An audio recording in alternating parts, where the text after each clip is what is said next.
Good day and welcome to Q1FY23 earnings conference call of Metro Brands Limited, hosted by DAM Capital Advisors Limited.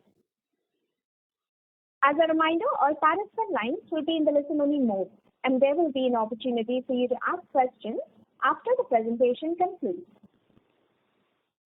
Should you need assistance during the conference call, please signal an operator by pressing star then 0 on your touchtone phone. Please note that this conference is being recorded. I now hand the conference over to Mr. Rajiv Bharti from DAM Capital Advisors. Thank you, and over to you, sir. Good afternoon, everyone. Representing DAM Capital, it's our absolute pleasure to host Metro Brands Limited for its Q1FY23 results conference call. We have with us Mr. Rafiq Malik, Chairman, Mrs. Farah Malik Banji, Managing Director, Mr. Nissan Joseph, Chief Executive Officer, Ms. Alisha Rafiq Malik, President, E-Commerce and CRM, and Mr. Kaushal Parekh, Chief Financial Officer. I now hand over the call to Mrs. Farah Malik for the opening remarks, post which we will open the call for Q&A. Thank you, and over to you, ma'am. Thank you for welcoming us. Good afternoon and welcome to all the investors on the call.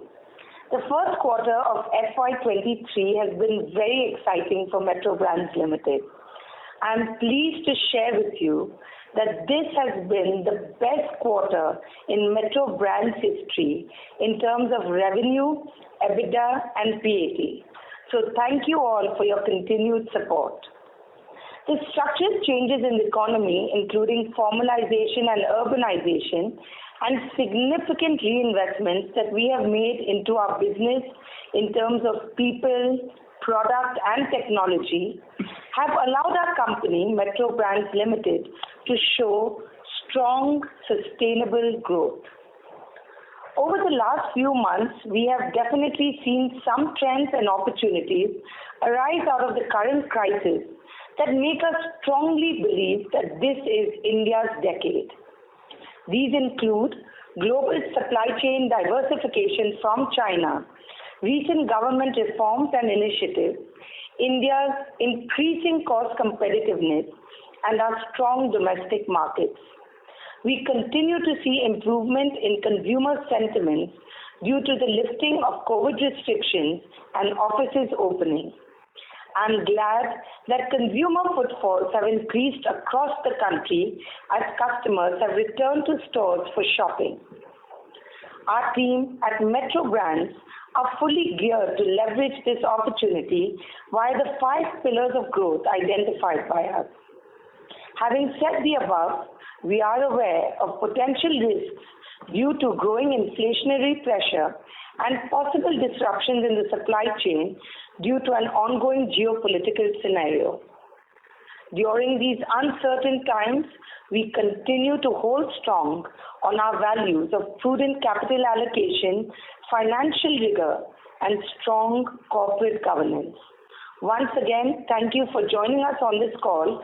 I will now hand over to Nissan, our CEO, to take you through the business update. Thank you, Farah, and good afternoon all.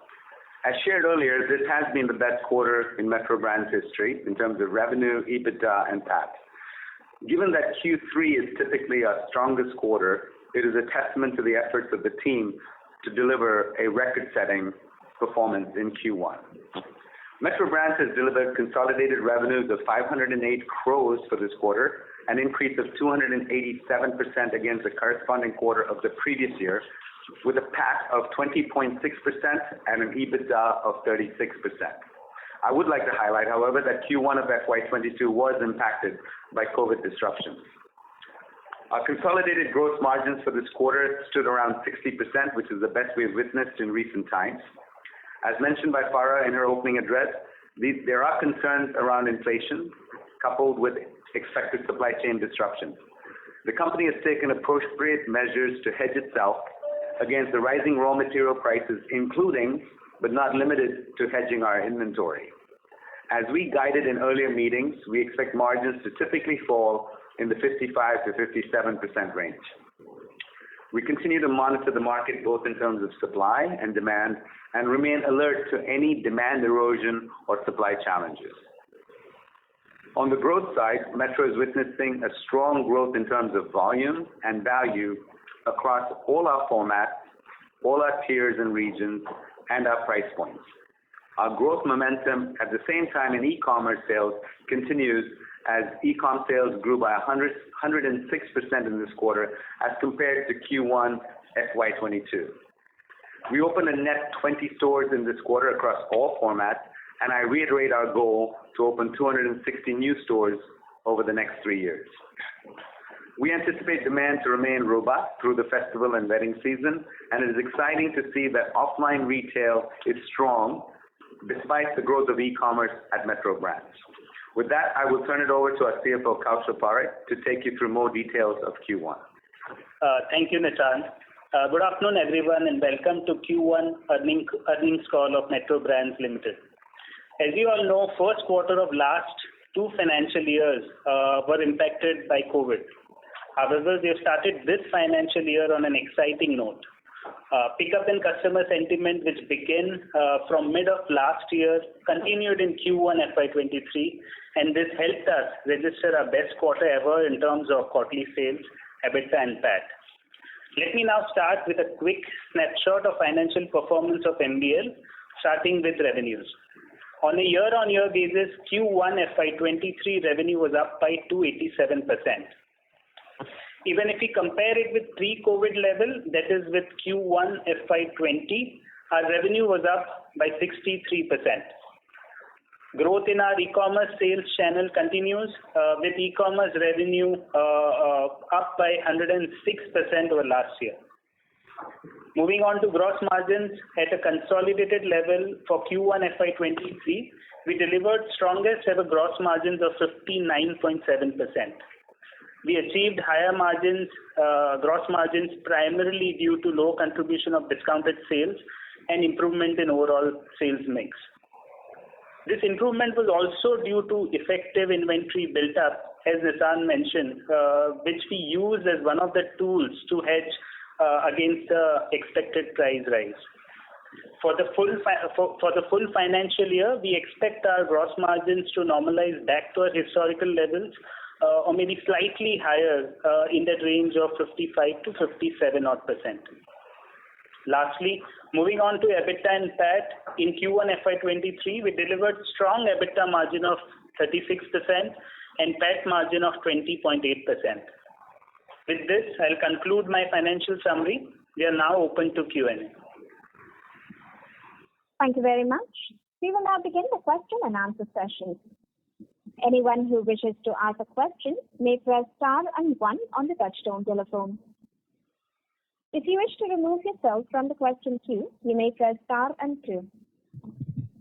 Participants are requested to use handsets while asking a question.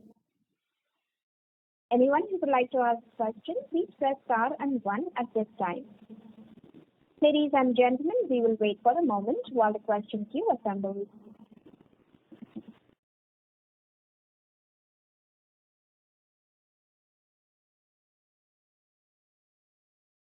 The first question is from the line of Tejas Shah from Spark Capital. Please go ahead.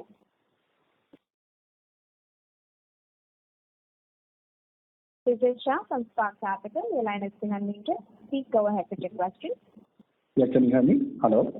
Yes, we can hear you, but please come on the handset mode. I think you are on speaker, so the audio is not very clear.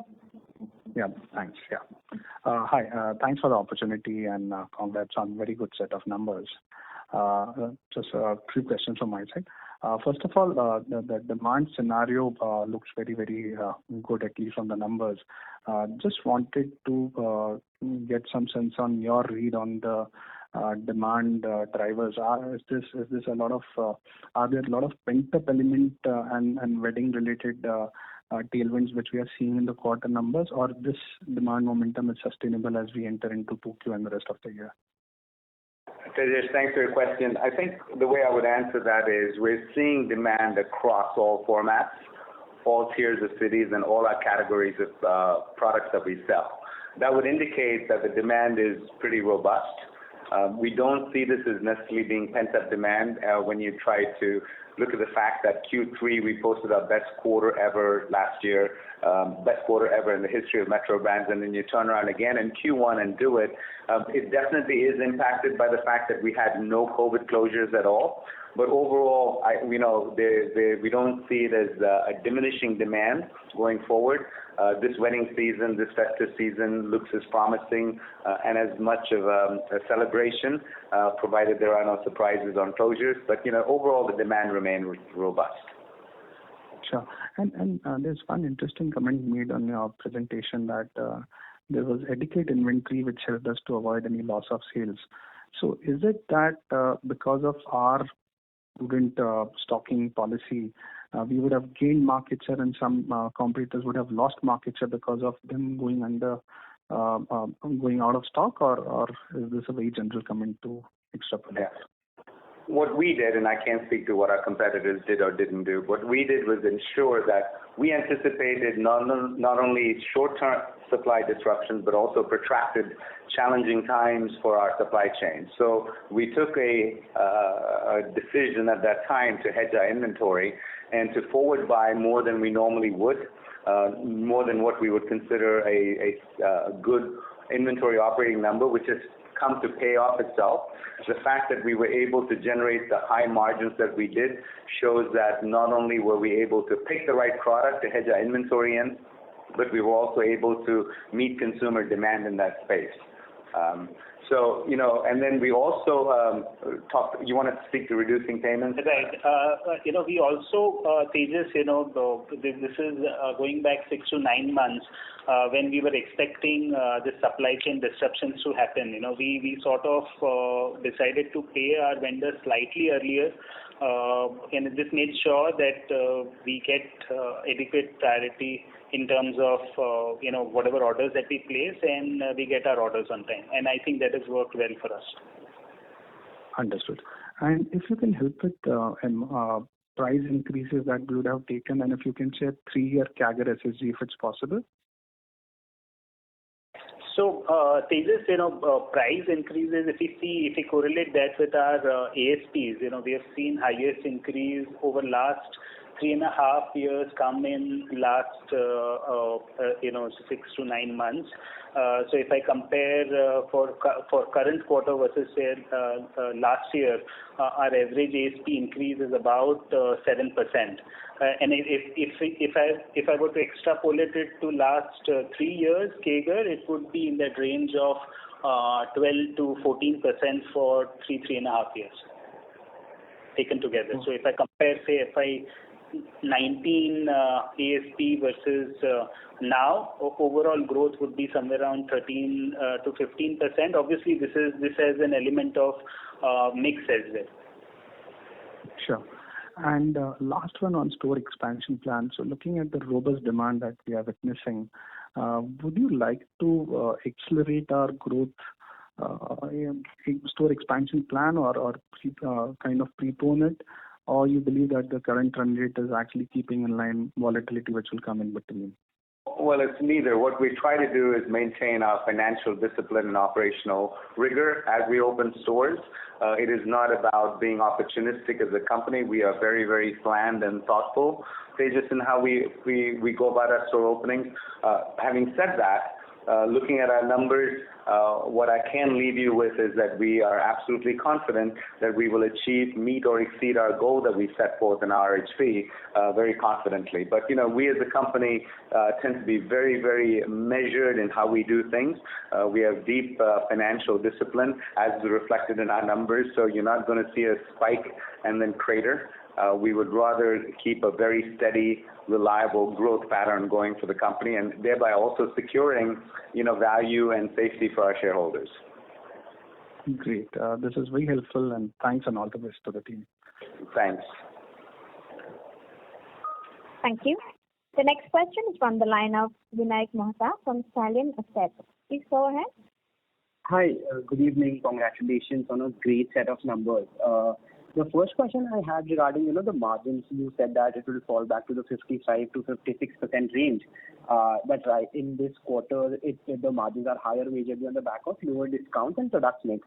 So, just trying to understand what would lead to the gross margins coming down. Would it be a relatively higher discounts, or would it be the product mix, shifting back to the normalized range? If you could just help us understand what is this product mix that is aiding the margins in a positive way, which you expect to come back, or is there some other reason? Because I believe that raw materials would also be at a relative higher end right now, given your hedging and everything. So how will the positive impact of the raw material prices coming down aid to negative margins? So just trying to add up these positives and negatives together. Thanks, Vinayak. Thanks for asking this question. As you're aware, in our industry, we have two reduction sales, two end-of-season sales, as we call it. One is in the quarter two, generally starting around July and August, and second in the last quarter, it starts around Jan and Feb. Okay, so this quarter, this was in fact a quarter where we did not had, or we rather had a very, very small amount of discounted sales or EOSS sales. Hence, you're seeing a very strong margin. As we move to next quarter, we'll see some normalization happening on account of, EOSS sales and that impact coming on to gross margins. Historically, if we see, we have maintained discounted sales, products which are sold on discount in that range of 7 to 9%. We are pretty confident that it would remain in that range, but due to normalization and due to this EOSS discount, gross margins would sort of get normalized. Also, if you see third-party contribution, if you see our in-house contribution to third-party brands, historically it has been in that 30% range, so 70% for in-house and 30% for outside brand. In the current quarter, we have seen that ratio to be 75 to 25. We expect it to normalize around and between these numbers. So both these numbers, EOSS hit coming in, slight normalization in this ratio of in-house and outside brand would lead to slight normalization of margin. Having said that, we are still very carefully evaluating this inflation scenario. It is not completely behind us. We are keeping our eyes and ears open to make sure that we protect our gross margins adequately without increasing our MRPs significantly. So with all these moving parts, we feel our historical range, and I covered this in my comments, our historical range of gross margins we guided is 55 to 56%. But we feel that, with the first quarter numbers that we have seen for the full financial year, we expect this to be in the range of 55 to 57%. So, and a slightly better than our historical average, but we would want to keep that range open for us because of this moving variables that we just discussed. Understood. So the second question is majorly, I want to understand, what kind of growth are we envisaging for the next 2 to 3 years, maybe from an internal point of view? And can we expect any more international brand tie-ups coming through in the current year as well? And lastly, how are you seeing the traction on FitFlop, given you have opened an EBO and you plan to open 3 to 5 more in the current year? Thank you.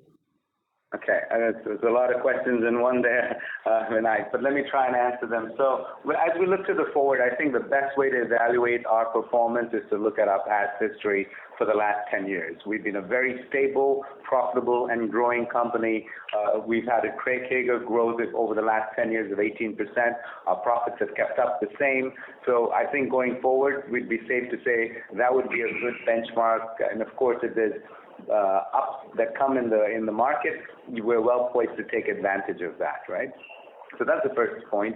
As far as external brands, it has been identified as one of our pillars of growth that we will continue to evaluate and add brands that make sense to our portfolio.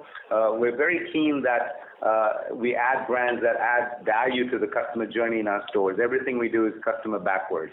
So we're not going to add a brand for the sake of adding a brand. We're going to be very choosy. We're going to be very selective in how we add brands from a global portfolio. Good evidence of that is when you look at the 2 brands that we do have of Crocs and FitFlop. They're definitely unique brands in the market. and command a certain consumer that we know is impossible to get otherwise. So that will continue to happen. We will continue to evaluate global brands as we go forward.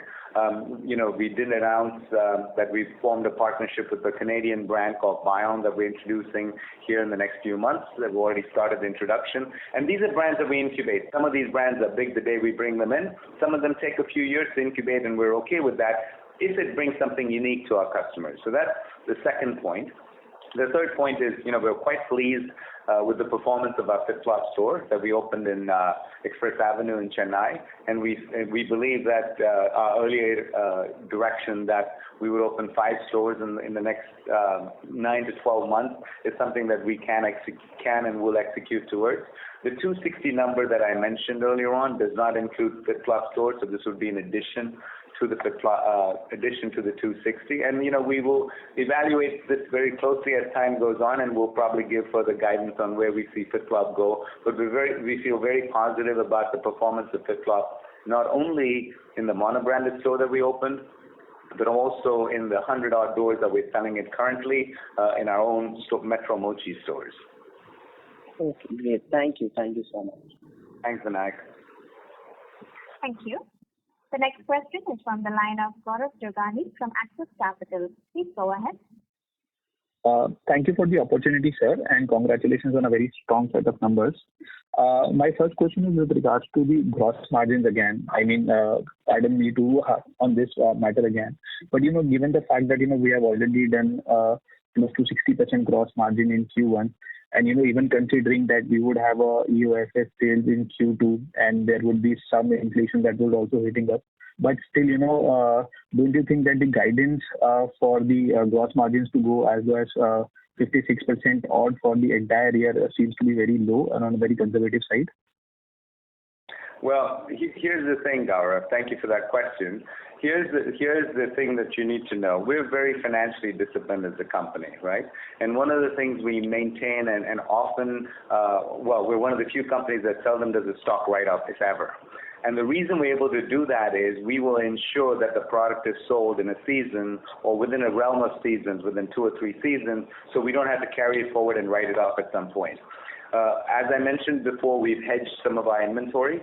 While the hedging for Q1 looks extremely good, thanks to our merchants, this is a fickle business at some part, and we would rather guide to the way we've trended, that we're very comfortable guiding to, than try to say we're going to stretch a number. And given the supply chain challenges that exist out there, given the volatility of a few events that may or may not happen in the near future, we don't want to commit to that number yet. We feel comfortable doing business the way we've always done it, in that 55 to 57% range, ensuring that we don't carry any old stock over, ensuring that we have enough product for our growth trajectory, and I think it's an astute way to run a business. Sure, sir. So just to follow up on this is, if you see the contribution from the products that are priced above 3,000 and above, they have seen a steady increase in, the contribution, and now they contribute roughly around 43% odd. And, this has been a trend that has been continuing. So is this trend very much sustainable? How do you look at this then in that light in terms of the premiumization? Yeah. So twofold. One is, inflation is a way of life for us in India, as you well know, running about 7% a year on an average. So it's not something that you're going to see us go backwards in just to keep up with inflation, to ensure that we're keeping market share with the units we sell as well. So that's number one. The other thing is when it comes to the pricing, we are premiumizing our product. We are trying to cater to an affordable premium consumer. We've always stated that that's the space we play in the pyramid, and it's just proof to us that we're doing well in that pyramid space. And the other reason you also see a strong ASP is, the monsoon is typically Crocs' season, and Crocs launched some new footwear at a slightly higher price point than last year that is doing extremely well, the Lightride 2. So there are factors that we hope will continue, and we hope we can see more of those opportunities for us to raise our ASPs. Costs are going up constantly. All our input costs, whether it's salaries, wages, fuel, rent, they're all going up constantly, and it's critical that we continue to improve our ASPs so we can keep pace with our profit CAGR as well as our growth CAGR. Gaurav, just wanted to add one point. The number that you see on the slide 19, increase in products above 3,000 from 40 to 43%. That will normalize slightly, as in this quarter when the USS impact comes in. So this is just the first quarter where we don't see any discounts. So it would slightly come back to the numbers for full year that we saw in last year. So about say 40% for products above 3,000.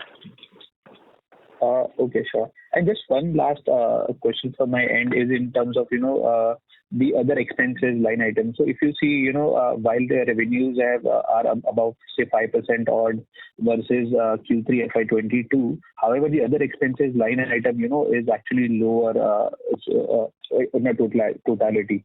So is there anything that you need to call out, or is just the cost savings that we see there? So it's a combination, Gaurav. As you would know, this other expense would have some expense which are variable in nature and some which are semi-variable, some which are fully fixed.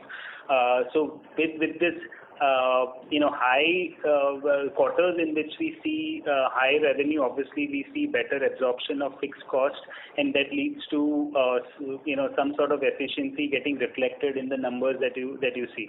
Having said that, obviously initiatives that we took in and around the COVID period, we are building on to the same. So some bit of it would continue, and in a big quarter like this, you will generally see expense, other expense trending in a better way as compared to revenue. Sure. Thank you, and that's all from me. Thank you.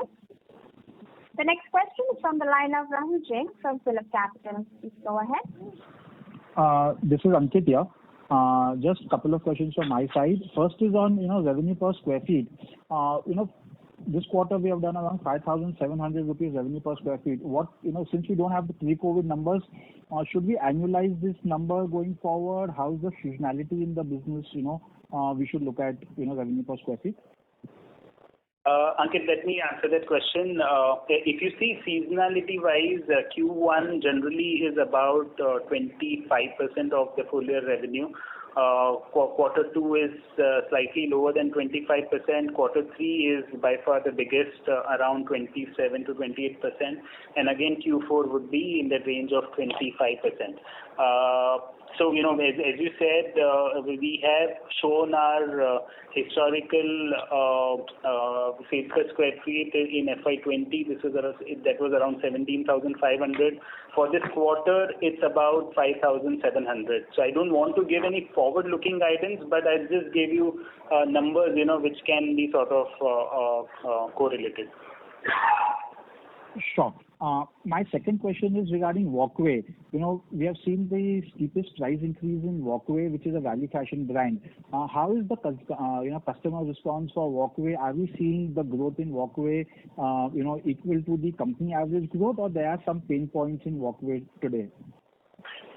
So part of that price increase, just so you know, is driven by the fact that we had the GST increases, right, from 5% to 12% in goods under 1,000 rupees. Fortunately, as Metro Brands, we had roughly about only 13% of our inventory at the time the GST was implemented in that price range. Walkway obviously had a substantially higher sum. We've been able to increase pricing in Walkways really well. They have performed extremely well across the cities they operate in. If there was anywhere they did not do as well, it was probably the Tier 1 cities. They did well, but not as well. But they did extremely well in the Tier 3 cities, which is where we think we would have felt inflationary pressures and price sensitivity. But we're very pleased to see that the Walkway stores, despite us raising their prices, had a good good increase in Tier 3 cities.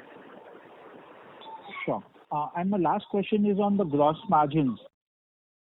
Just wanted to understand, how much is the low-cost inventory still remaining in the system for us? And along with that, if you can just give a breakup between the gross margin expansion because of the premiumization and on the low cost and hedging. I would say we have low cost inventory. When you lose the most money in margins as a retailer is when you sell it at a discount. So it's not about having low cost inventory. It is all relative to the sales price. So if you're able to sell more of your goods at full price, you're more likely, Ankit, to have a better gross margin. As Kaushal mentioned earlier on, Q1, we hardly see any discount. Q2, we run into an end-of-season sale. So the gross margin improvements that you see are not because we have low-cost inventory. Having said that, though, we do have hedged inventory for the future at the same rates that we planned on running our business. And a lot of it will be dependent on if the consumer responds to it. The other reason we've seen an increase in our gross margins is also, though it's small but it's significant, 25% of our online business, 25 to 35% of our online business comes from the omni-channel sales. And all those omni-channel sales, or a predominant, like 97% of it, is done at full price. So we're able to offer our products to a much wider range of consumers because of the omni-channel initiatives that we have taken in place. So you're seeing a number of factors play into our gross margin improvements. I don't think we should take it as just low-cost inventory. There's a number of operational rigor items that we do that create the opportunity for us to constantly maintain our margins at industry high standards. And so if I can just squeeze in one more, does Crocs, help us increase our take rates in the inflationary environment, or our take rates with Crocs remains the same? I'm sorry, what is the takeaway in your description? Ankit, margins remains the same. Okay, thank you. That's helpful. Okay, thanks.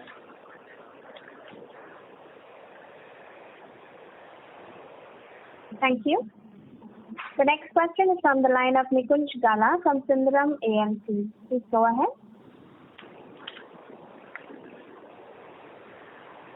Nikunj Gala from Sundaram AMC, a line has been unmuted. Please go ahead with the question. Good evening, everyone. My first question is to Kaushal. Kaushal, what was the working capital in this quarter? If you can help me with in terms of number of days. So approximately around 60 days. Then, Kaushal, if I look at your FY22 working capital days in earlier years, this number looks lower. If I look at your comment on the early payment to the vendors, increase in the inventory on account of the anticipation that you saw that there is some RM. So in that case, this working capital number should have been higher, right? But Nikunj, we also need to see it in light of the sales that we have generated. Since you've registered the best quarter in terms of sales, that is helping. Although on an absolute term, we would have seen increase in inventory, payables would have remained around the same range because we are building up for the season period coming up in Q2 and Q3. So from that, because of that increase in sales, that days sort of needs to be seen in that light. Okay. Then is it fair to assume that large part of gross margin improvement is purely on account of lower, like negligible discounted sales? Large proportion, I'm saying, improvement in the margins. Two main element, Nikunj, discount lower proportion of discounted sales is certainly a very important pointer. Even improvement in the overall mix, as I said, 75% in-house and 25% outside brand. That is also one of the reasons that led to that sort of improvement in the margins that we sort of see. Also, as Nissan mentioned, slight inventory built up. What effectively that helped us was, we could moderate our MRP increases just to maintain gross margins. We were not supposed to take aggressive or say higher price rise. And if you see our ASPs, they've increased by around 7 to 8%, which is predominantly on account of that inventory hedging that worked for us. Okay. And at any point of time, like in normal environment, what proportion of your portfolio comes under your discounted sales or end of season sales, or it's the entire portfolio goes into the discounted sales? So not sure if I got your question right, Nikunj, but historically, if you see, not more than 7 to 9% of our realized sales have come from discounted sales. So we obviously evaluate our entire portfolio just to make sure that anything that is old or slow moving is taken out. We have an internal threshold of ensuring that any inventory above 18 months is taken out in the end of season sale. And for this evaluation, we see entire inventory that is there in our ecosystem. But to answer, I think your question is also about by format. Let me try and answer it, Nikunj. By format, what percentage of the stores come under the sale? Is that what you're asking? No, sir. If you have 100 unit in any particular store, 100 unit as a goods in terms of finished good inventory, out of this 100 unit, how much proportion would be under discounted? Because there will be few articles where you don't want to give the discounts to the consumer, right? So around 15 to 18% of this goods will come under reduction sale. We start our EOSS with 50% and aggressively increase it to flush this inventory out quickly. So our average realization would range between 40 to 50% of the MRP of that product. So if you see it in terms of volume, say 15 to 18% of the inventory will get covered in EOSS sale, and if you see it in terms of realized price, around 7 to 9% of the sales would come from EOSS sales. Okay, sure. And lastly, what would be the ASP for this quarter? As you mentioned, I think the 15% on, if I consider 3 years ago, your ASP, there was increase of 15% in this quarter. So what is the absolute ASP for this quarter? So we have given 1,500. Exact number is 1,494. Is the average selling price, for the current quarter. Okay, at a company realization level, right? Yeah, this is company realization level. If I see this number for FY19, FY20, it was in that range of 1320 to 1340. Okay. Yeah, sure. Yeah, thank you. As I said earlier, this element of ASP, it's an impact of both the mix as well as the absolute price. Yeah, got your point. Yeah, thanks, Kaushal. Thanks, team, for your time and inputs. Thank you. Thanks, Nikunj. Thank you. The next question is from the line of Vicky Punjabi from UTI Mutual Fund. Please go ahead.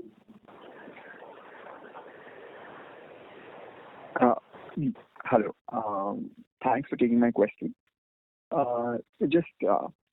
One of the aspects that I was trying to understand here was the sharp increase in revenue per store, which if I analyze for the quarter, it looks like greater than 3 crores. I mean, which was I think around 2.6 to 2.7 crores previously.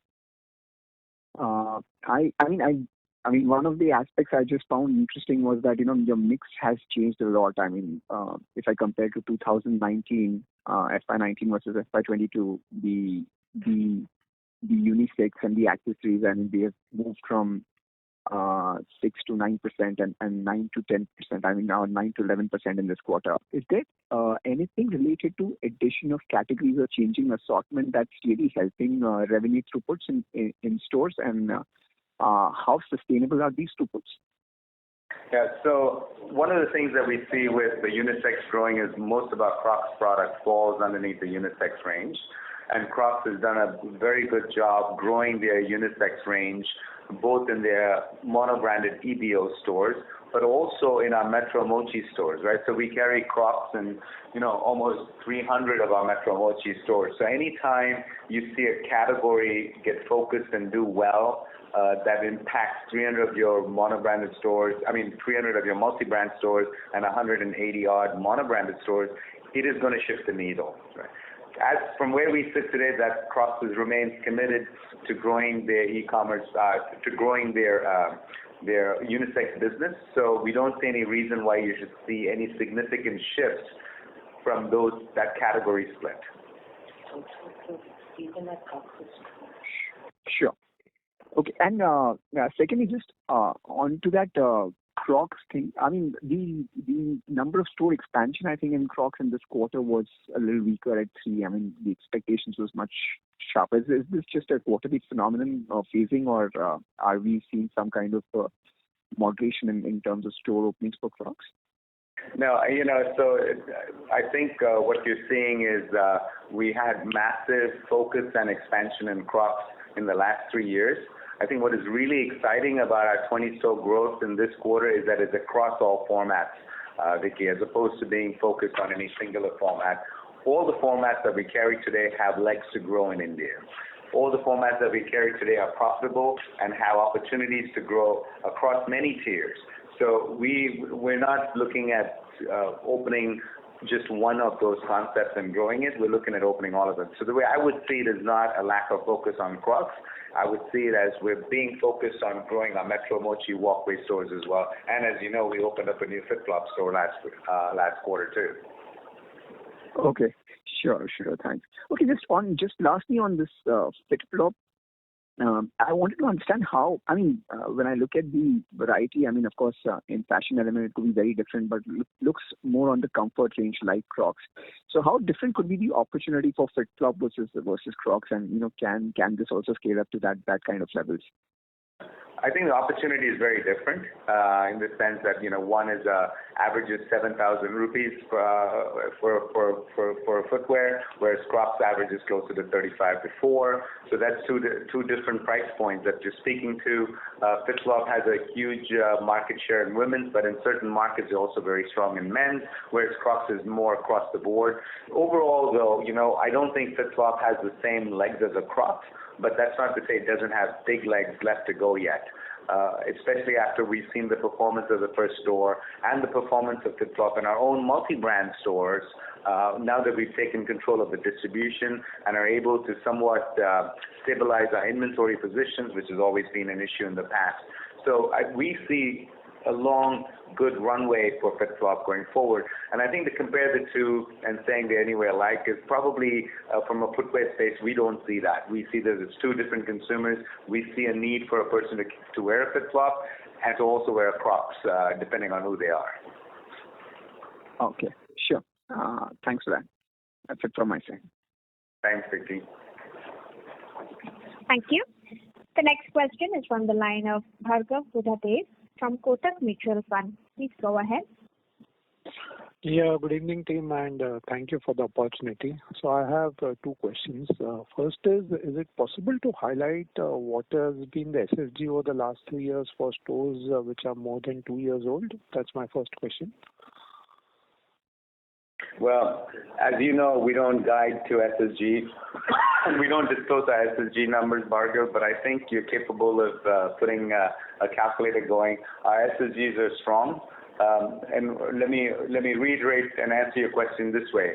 We have not seen a decline of growth outside of what we would expect from any aging of stores. Having said that, we expect our stores 2 years and older to grow at a slightly lower pace than our stores that are, let's say, just a year and a half old. That's normal in retail. As stores open up, they start to hit a certain velocity, then they grow and grow for a couple of years, and then, of course, the comp stores slows down a little bit.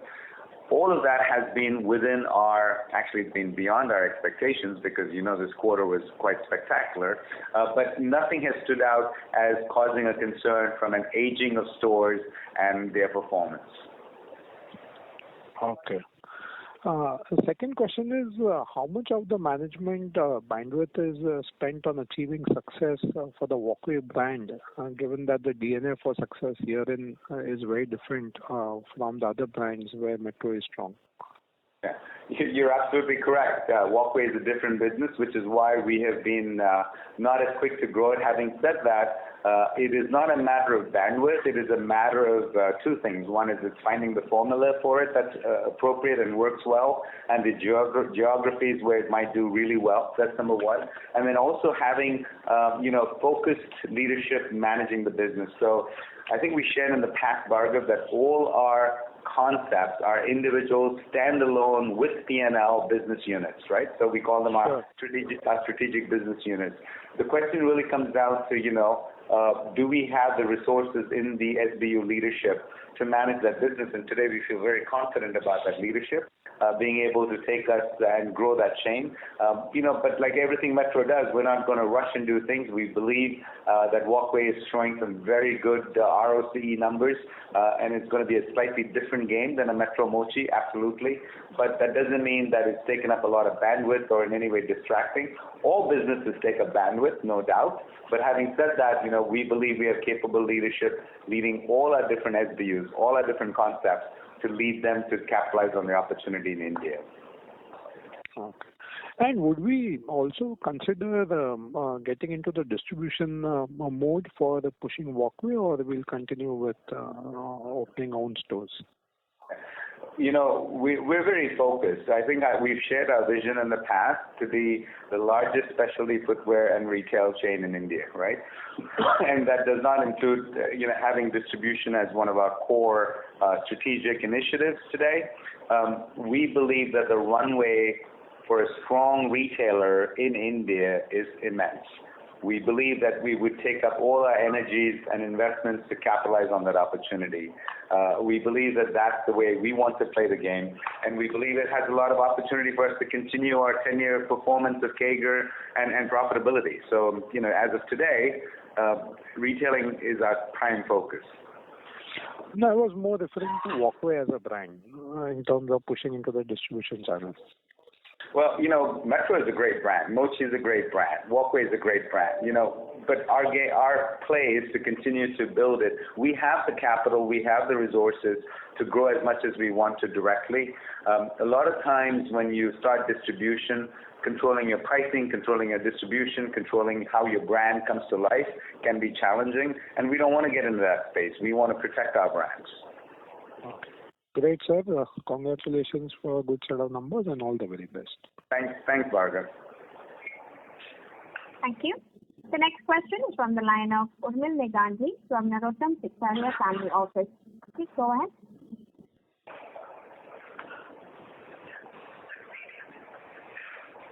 Urmil Negandhi, your line has been unmuted. Please go ahead with your question. Thanks. My question has been answered. Thank you. The next question is from the line of Gopal Navandhar from SBI Life Insurance. Please go ahead. Yeah. Thanks a lot for the opportunity, sir. I wanted to understand, what is the frequency for repricing for our contract vendors in terms of their conversion charges and the pass-through of raw material? So, in the footwear business, Gopal, we're constantly iterating and, evolving our product, right? So it's not a matter of, how many times do they have a chance to reprice the goods. Every time we design a new collection, that has its own set of input costs that we evaluate. And when we get those input costs, we see if the multiplier of margin makes that price point meaningful and attractive to our consumer that we believe we closely understand. And if it does, then we go ahead with the product. If it doesn't, we see if we can re-engineer the product to meet those price points without in any way diminishing the quality or the premiumness of that product. So there's multiple factors that go in. It's just, we're not an FMCG business where we have a contract manufacturer and we say you're locked in for prices for 2 years and you're making the same thing for 2 years, right? It's a fashion business, and it's understanding the inputs of cost as we go to design products, as we go to develop products, as we also deciding what is that fashion going to play out as in the coming quarter. So, to answer your question, it's not a contract manufacturing set pricing at any given point. The other thing is we have close relationships with our suppliers, right? If in case there was a raw material price hike right in between sourcing it, of course we would work with them to see how we could mitigate that for them, how we could take other costs out of the production to maintain a price that we think is good for our consumers. And that's why we don't see much demand erosion as we change our pricing. Okay, so when we say that we have planned our inventory well, or we have worked ahead of, because of volatility on the pricing side, what do we mean? Do we mean on the raw material side, or we are saying about the finished goods inventory we have procured ahead? On the finished goods, as reflected on our inventory holdings that we've shared, it is on the finished goods side. Sure, sir. Second question was on employee cost. We have seen only sequential increase of 12%, and whereas the sales are up 20% plus. So what I understand that there are some incentives also which are based on the sales. So we did not see corresponding impact of those in the employee cost. Is there any change in the incentive structure or reclassification of heads between employee cost and other expenses? Gopal, a portion of our variable commission that we pay to the sales team also goes into the other expense, where you would see that increase going up. So employee benefit expense predominantly has back-end and fixed salary costs, and other expense has a portion of commission that we pay to our store managers and our back-end sales team and staff who are on commission. So this has been like this, or there has been reclassification? No, this has been like this since many years. Okay, sure. Thank you. Thank you. The next question is from the line of Manish Poddar from Motilal Oswal Asset Management. Okay, so just two questions. First one is, like you mentioned, roughly 63% growth versus Q1FY20 on an overall basis. Can you just help me for the three formats, what this growth number would be? So Manish, we are not disclosing numbers by format, so unfortunately we will not be able to give you the numbers. But as you rightly said, about 63% overall growth versus Q1FY20. If I have to further dissect that number, in terms of number of stores increase, we have increased from 510 stores to 644 stores now. So around 26% growth in terms of number of stores versus say Q120. So basically this will help you sort of tie up overall growth scenario that we are looking at. So pricing action will be similar across the brands. Is that how one should look at it? I'm sorry. Yeah, across the brand, across the concepts, you mean, right? Yeah. Yeah. No, we're seeing growth across the concepts. Okay. Just one more data point which you can help me. So, FY19 overall in the other expenses, advertisement and commission on sales, that number was 88 odd crores. What is this cumulative number in Q1 FY23? I'm sorry, I don't think I understood your question. I apologize, Manish. Can you ask that question again, please? So I'm just trying to understand. There are two line items in the DRHP: advertising and sales commission, and commission on sales. These two items together was roughly about 88 crores in FY19. Let's say which was a full year, normal year. I'm just trying to understand what is this two number cumulatively in Q1 FY23. Okay. Go ahead. Manish, let me come back to you. We don't have FY19 numbers handy, but if you are in the queue, we'll come back to you after we answer the question. No, I'll take this up. Thank you so much. And congrats to the result. Thank you. Thanks, Manish. Thank you. Thank you. The next question is from the line of Abhishek Maheshwari from Skyridge Wealth Management. Please go ahead. Yeah, thank you for the opportunity. Couple of questions. So first is, you had mentioned that Q3 is generally your best quarter, but here you have outdone yourself in Q1 itself. So do you see that enthusiasm in shopping retain in Q2 also, or has the exuberance reduced somewhat during this Q2?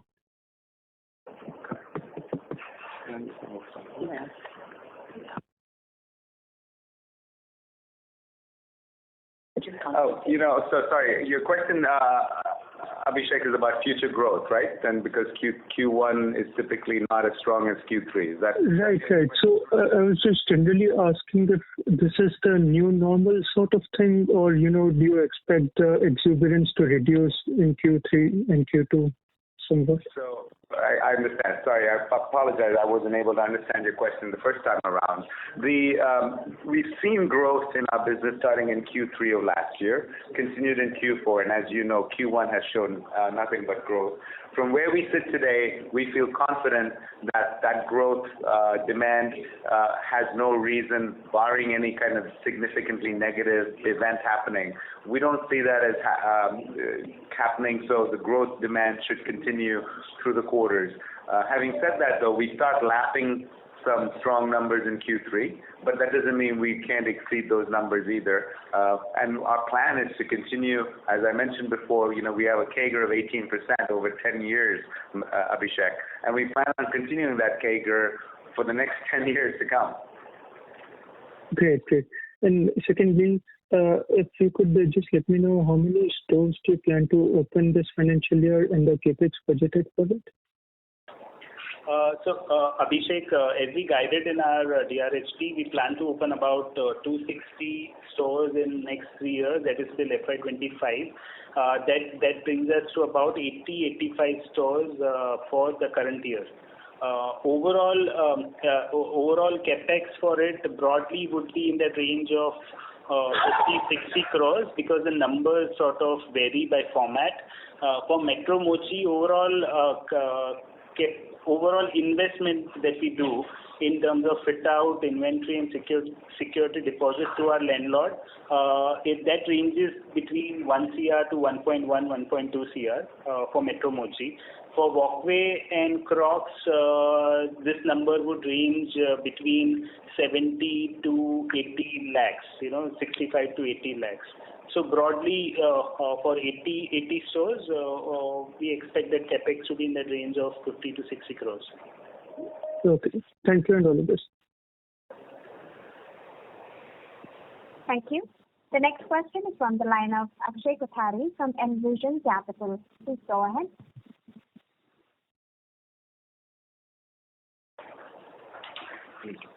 Akshay Kothari from Envision Capital, your line has been unmuted. Please go ahead with your question. Yeah, thanks for the opportunity. I just had questions on the loyalty points. So the loyalty points are available on 3 brands, like Mochi, Crocs and Metro, right? Well, the loyalty program is available on the 3 brands. The loyalty points are differently done for Metro and Mochi compared to Crocs. Crocs has a little bit more gamification, but those 3 brands are available for our loyalty program. Okay, and could you give what were our loyalty points outstanding as on 31st March and as on 30th June?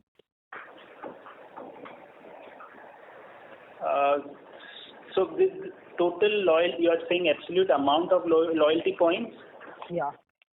It's in that range of around 40 to 50 CR. Points. Closing points.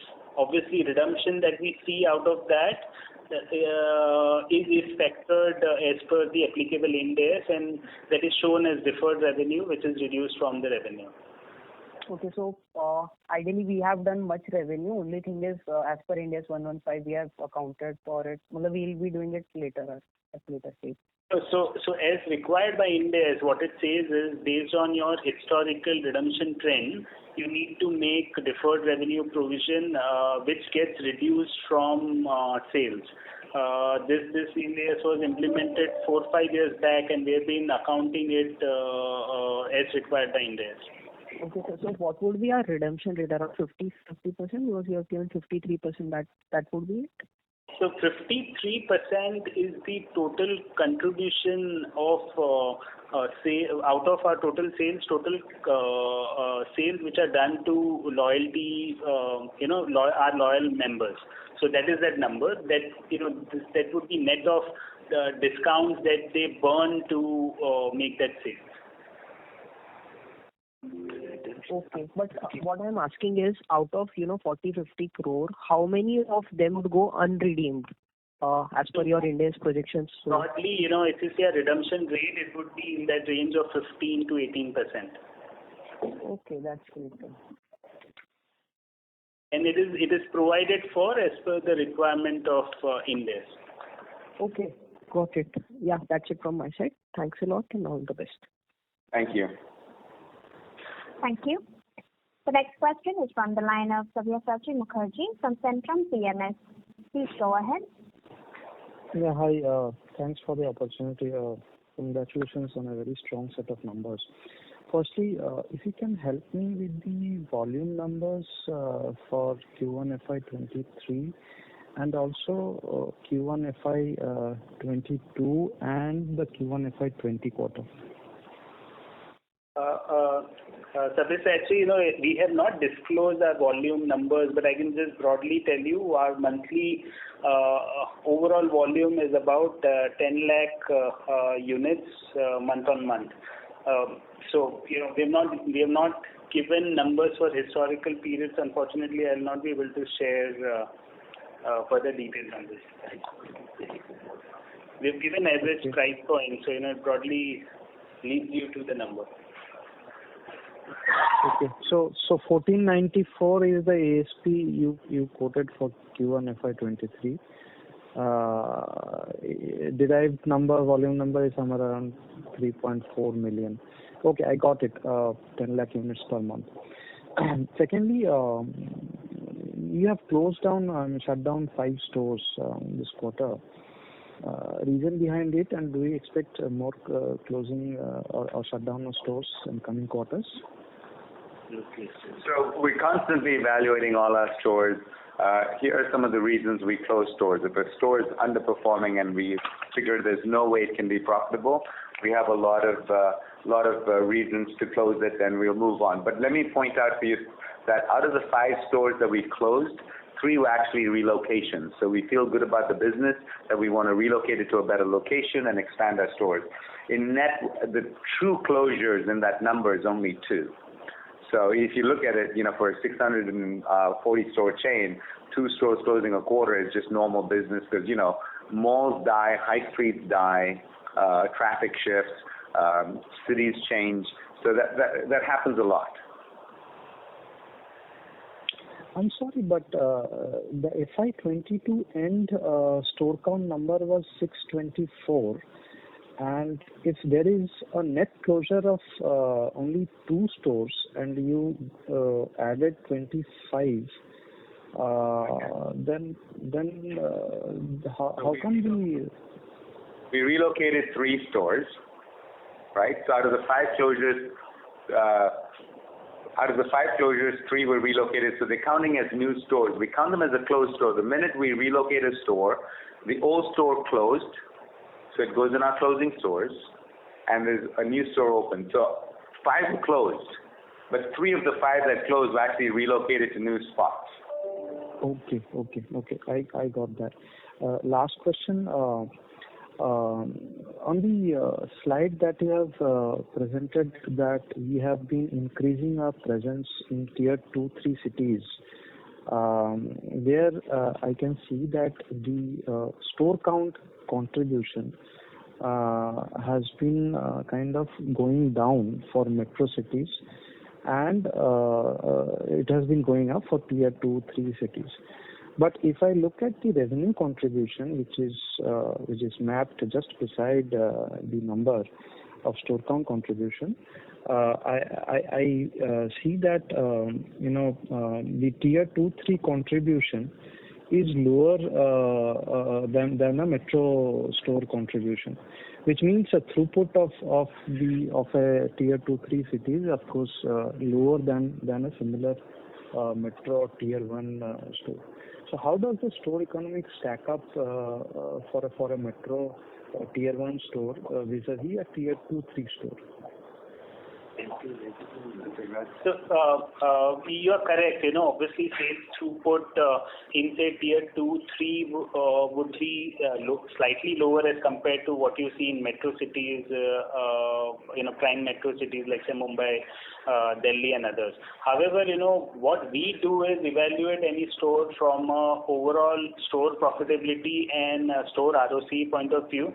When we move to tier 2-3 towns, obviously, as you know, rentals and all other expenses are significantly lower when compared to, say, metro cities. So, just to give you an example, in metro city, a store doing 40 lakh sales per month may generate 10% PAT, whereas a store in tier 2 or 3 generating say 15-20 lakhs sales per store per month may generate higher PAT. So it all depends on a specific store-wise store-wise details. And also, if you see historically, we have given trends for last 3 years as well. The trend has remained the same. As we obviously increase our penetration, logically we will grow much faster in tier 2, 3 towns as compared to say metro cities where we penetrated slightly earlier than them. So essentially, you mean to say that even if you increase your presence in tier 2, 3 cities, your store economics doesn't get impacted and your ROCs remain intact. Yes. Is that correct? Yes. So that's the endeavor. Yeah. The sales per store per month may be lower, but we see each store in terms of specific store profitability, what is the PAT percentage, what is the ROC. So.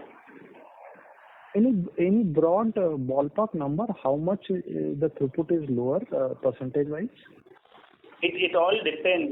We see tier 3 cities, some of them surprising us positively, and they do sales as good as say some of the metro cities. So it's very difficult to give a number, but logically if you see a trend line, logically metro cities would have higher sales throughput.